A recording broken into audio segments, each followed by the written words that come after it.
What's up, y'all? It's your girl Sang, and it's the last video for today. It's a little bittersweet because these are like my favorite videos to do out the week. But for the last video, I got a good one. So you know how last time we saw Wyatt, he found Sodom and Gomorrah, right? And then before that, he found Noah's Ark. This time, it's going to be about the Red Sea crossing. Ooh, I'm hyped. Let's just go ahead and get into it. And the Lord overthrew the Egyptians in the midst of the sea. And the waters returned and covered the chariots and the horsemen and all the host of Pharaoh that came into the sea after them. There remained not so much as one of them. But the children of Israel walked upon dry land in the midst of the sea, and the waters were a wall unto them on their right hand and on their left. If y'all don't know what's going on right now, this is, they're talking about when Moses parted the Red Sea with the staff, right? And obviously the children of Israel were crossing. Pharaoh and his Egyptians were just like, you guys get back here. They came a little bit after the fact because, you know, Moses and people had made it through. And God was like, oh, I got something for you. Boom! And he closed it up all on the Egyptians. So that's what they're talking about right now if you seem a little lost. If you open your Bible to the very back where you have all of your maps, you're going to see that most Bibles at least have a path drawn out of the Exodus pathway from when the Israelites left Egypt from slavery, when they were delivered by God through the Red Sea and then all the way to Mount Sinai and through the wilderness. Most Bibles will have a map that depict the pathway and the route that they took. You can throw that map in the trash. That's not the actual route. Wyatt found the actual Red Sea crossing. That's not the actual route? How do we know? When Wyatt was at this spot in 1978, he decided to inspect the waters here for any evidence that may have been left behind from approximately 20,000 chariots, plus the horses, horsemen, and foot soldiers. What he found has been confirmed by others.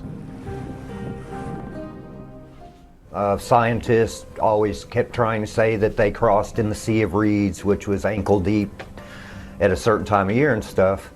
And Dad wanted to prove that it was a biblical miracle. And so he tried to trace their steps from Egypt. And basically he did. He got an airplane and he had this guy named Moses, actually. Yeah. That's no lie. We hired a pilot in Eilat and his name was Moses, and he flew us up and down through there, and Dad told him what we're looking for. We're looking for a valley that goes all the way through the mountains from here, from the Sinai Peninsula to here. And the guy said, oh yeah, there is one. And back then there wasn't a road even down it, but now they have a road down there. All the way through, yeah. It keeps washing out all the time. There has never been any real convincing evidence, nothing found, nor archaeological evidence found by Cairo, Egypt, that would support the fact that the Israelites crossed there. There has been, however, much evidence found, archaeological evidence, to show that the crossing was here and that Mount Sinai is in Saudi Arabia. So basically what we have here is the traditional Exodus route from Goshen, where the Israelites were in Egypt. They came out of Goshen and then they crossed over around here somewhere, and this is where the traditional crossing of the Red Sea is. Yeah, but that's not a sea. It's really sad because they're basically saying that Egypt's chariots got drowned in this really shallow marsh-like area. Yeah, that They makes will sense. keep the traditional site of Mount Sinai, and they'll put it here not because of evidence they found, but because Constantine's mother said this was Mount Sinai. So the scholars, with all their wisdom, go along with Constantine's mother, and in order to do that, they got to put the Red Sea crossing over here, because it wouldn't make sense over there.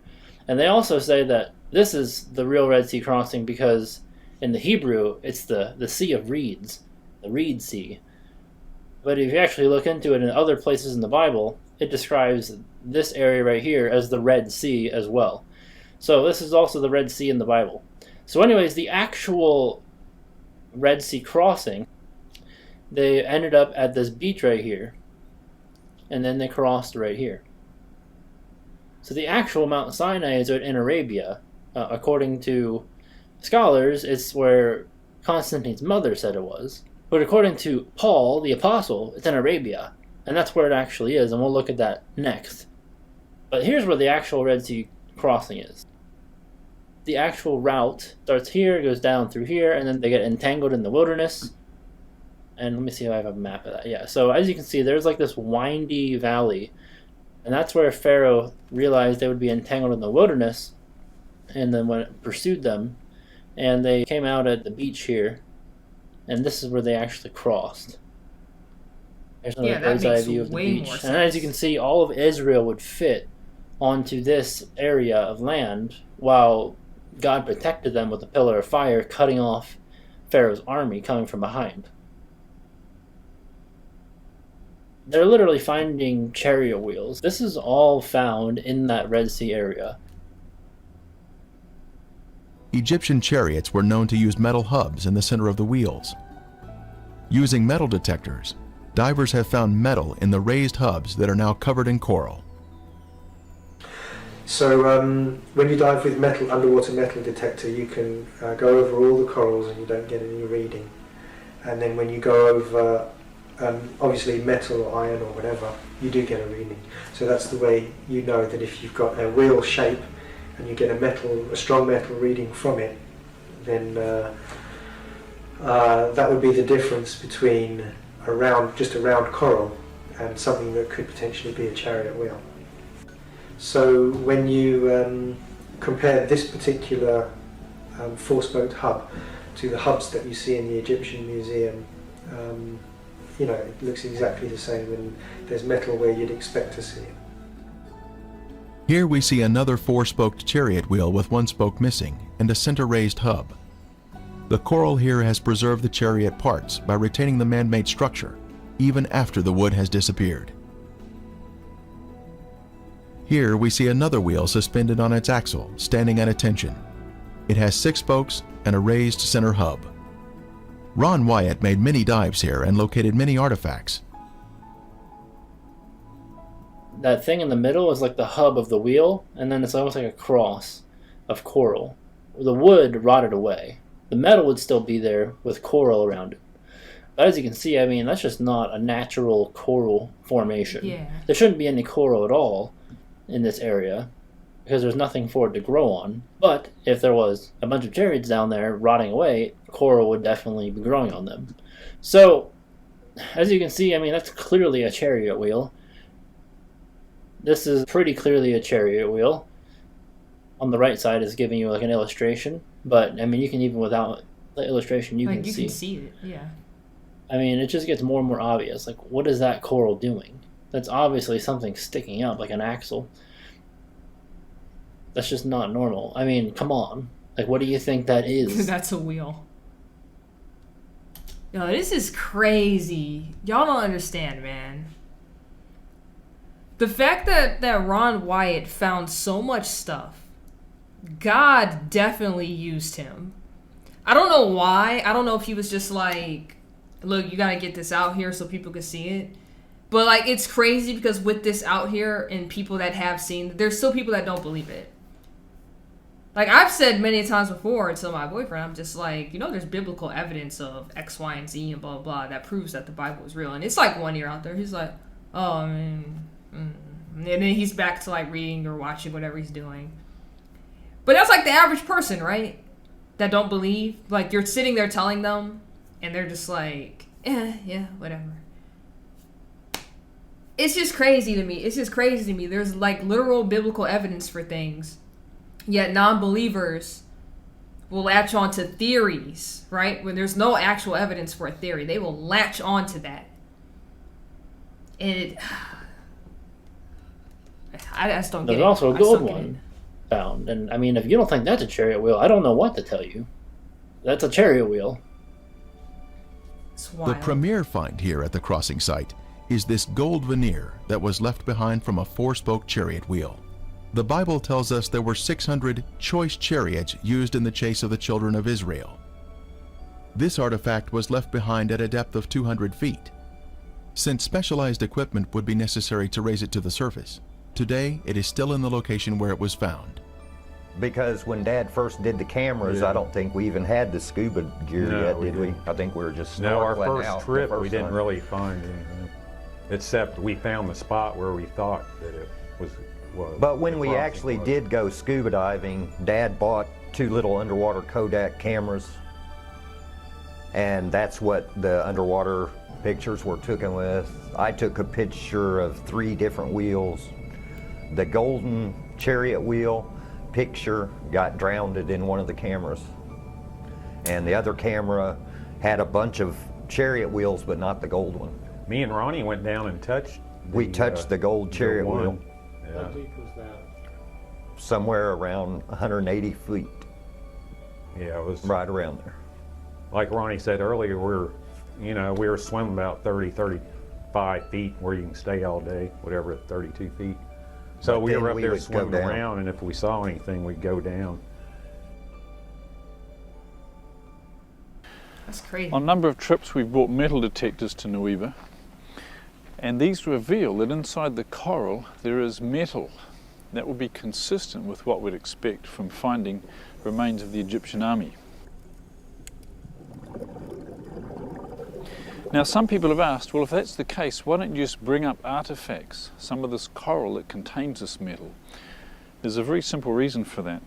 As you can see on the sign, it's strictly forbidden to touch or remove any coral in the Red Sea. So for us to do so would be violating Egyptian law. They knew what they was doing. They knew what they was doing. They wrote that. Because they know once you take that out and show everybody, I swear, man, they knew what they were The doing. south in the Gulf of Aqaba can see that things have been washed up on the land, like sea stars, corals, and other things twisted into one another, like a disastrous whatever. Like a washing machine has been treating the material, so to speak. And also in that kind of material we can find bronze. And bronze is a metal that's made by humans, so it's not a natural one. Yeah, like y'all don't understand. First off, the way the coral is formed is unnatural, so it definitely formed around something. But even so, if you want to give the argument, oh, the coral just grew like that, how do you explain the metal in the coral? Because that metal would not be down there. This is real. All of this is real. You can see how rugged these mountains are. And much of the Gulf of Aqaba is just as rugged underwater. So if God had parted the water with the underground terrain looking like this, it would have been impassable. There are 2,000 meter high mountains around the Gulf of Aqaba. There are 2,000 meter deep waters in the deepest section. Huge falls from the peaks to the bottom. You can ask the question, how can we cross the seabed? I mean, we just take away the water. We don't talk about the water. But how can you just cross? First, you could not have any mud on the seabed. You need a solid ground. Horses should be able, full speed, going across that material, whatever the material is. In the middle of the Gulf of Aqaba, there is a shallow section, relatively speaking, shallow. And the interesting thing is that the downhill slope and then the uphill slope on the other side is within the criteria for wheelchairs in the US. You know, it can't be too much uphill or downhill with a wheelchair because it's too much work, so to speak. So the downhill slope and the uphill slope is within these limits. That's a scientific statement. This is the Wadi Watiya. This is the canyon that connects the Sinai Desert to the Red Sea. And you can see these very rugged mountains. If you're walking down this canyon, you've got to follow it all the way. You can't go left or right. We find in Exodus chapter 14 verse 3 a description where Pharaoh would say the children of Israel are entangled in the land, the wilderness has shut them in. That's a perfect description of this wadi leading down to the Red Sea.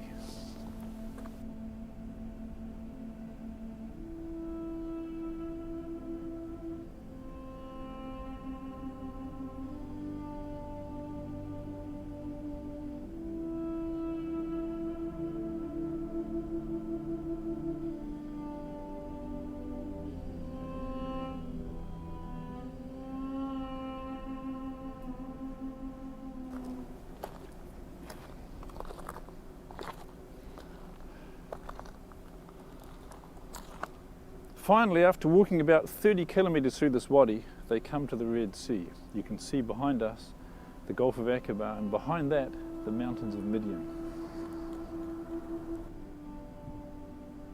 I remember they did all this by like foot.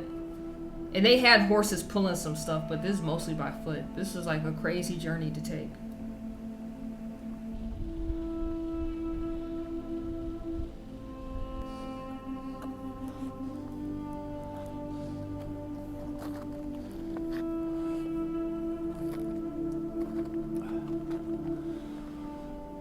Josephus described the mountains around the Red Sea crossing site as impassable by reason of their roughness. You can see these mountains here around Nuweiba Beach are extremely rough. You can see the loose rock, the shingle, very hard to climb and very dry and barren.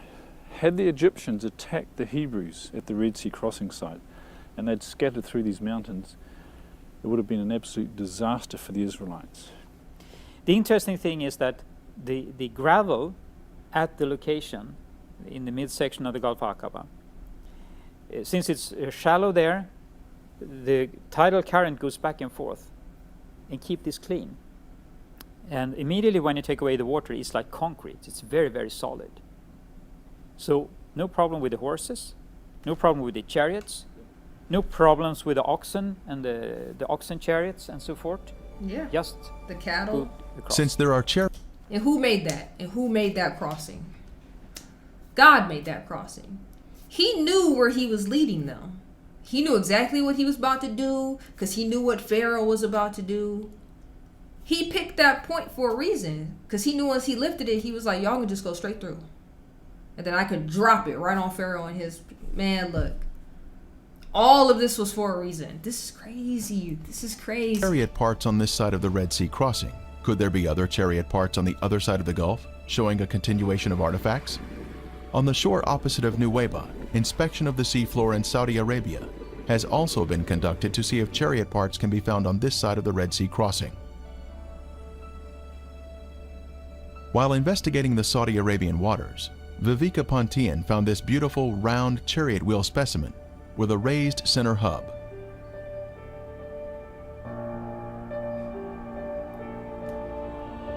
This is confirmation of the chariot parts continuing to the other side of the crossing site, opposite Nuweiba. This is crazy. They also found a human femur bone, possibly a human rib cage, which is really hard to see, and a horse hoof. Horses are not on the Sinai Peninsula today, so, okay then, where did that come from? Why is that in the Red Sea crossing? So I think there's enough evidence here to easily conclude that this is the actual Red Sea crossing, and as we'll see in a moment here, this is definitely the Red Sea crossing because Mount Sinai is on the other side of it.